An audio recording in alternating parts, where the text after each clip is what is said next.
Indore intelligence द्वारा NIA के निर्देशन के अनुसार संदिग्ध गतिविधियों में शामिल होने की आशंका को लेकर सरफराज नामक युवक को गिरफ्तार किया गया है। सरफराज के पासपोर्ट में चाइना और हांगकांग में रहने की एंट्रियां प्राप्त हुई।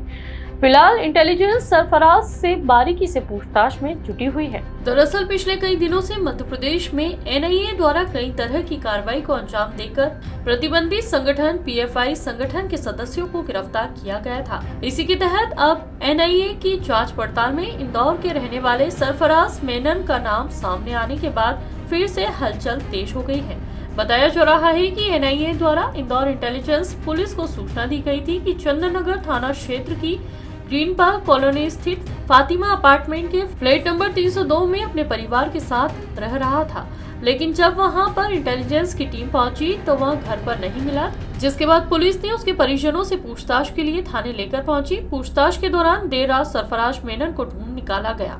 अब इंटेलिजेंस सहित अन्य विभागों की टीम सरफराज से पूछताछ में जुटी हुई है। सरफराज के पास से एक पासपोर्ट जब्त हुआ है, जिसमें बात सामने आई कि वह चाइना और हांगकांग भी गया है और वहां कपड़ों का व्यापार करता था।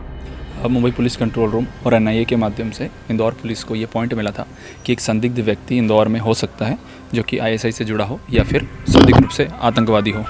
उसी आधार पर, उसके आईडी कार्ड के आधार पर हमने उसके बुला के पूछताछ की है और सभी दस्तावेज कलेक्ट किए हैं। जो बिंदु हमारे पास आया है संदिग्धता का, वो सिंगल 1 पॉइंट बिंदु है, तो हम उसी के आधार पर जांच कर रहे हैं। ऑफिशियली जो है वो यही है कि वो एक संदिग्ध व्यक्ति है जो कि हो सकता है किसी आतंकवादी संगठन से जुड़ा हो। इसके अलावा कोई भी पॉइंट जो हमारे पास आया नहीं है, सिर्फ यही बिंदु है, तो हम इस बिंदु पर जांच कर रहे हैं। उसके पासपोर्ट में मल्टीपल एंट्रीज़ हैं चाइना और हांगकांग की, उसको भी हम आधार बना रहे हैं।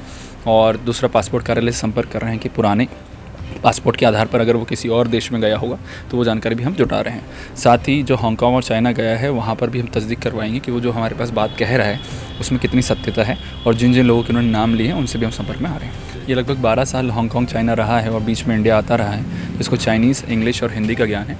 हालांकि ये 5th तक ही पढ़ा हुआ है और इसने एक चाइनीज़ महिला से शादी करी थी। जो इसका मुख्य बिंदु भी ये अपनी तरफ से बताता है कि जिस महिला से इसने शादी करी थी वहीं पे उसके वकील से विवाद की वजह से उसके खिलाफ ये गलत जानकारी दी गई है। तो हमने उसका वो बिंदु भी इंक्लूड किया है अपनी तफ्तीश में। उसकी भी हम जांच करवा रहे हैं कि ईमेल कहाँ से ओरिजिनेट हुआ है। बताया जा रहा है कि सरफराज चंदननगर क्षेत्र में रहने से पहले खजराना रहा करता था और उसके कुछ समय पहले ही वह चंदननगर रहने आए हैं। सरफराज ने 4 महिलाओं से शादी की है, जिनमें से 3 महिलाओं को वह तलाक दे चुका है। आने वाले दिनों में मुंबई पुलिस भी सरफराज से पूछताछ कर सकती है। इंदौर से क्राइम भाषी के लिए चंकी वाजपेयी की रिपोर्ट। वीडियो को लाइक और शेयर करें। क्राइम भाषी से जुड़ने के लिए चैनल को सब्सक्राइब करें। खबरों के नोटिफिकेशन के लिए बेल आइकन दबाना ना भूलें।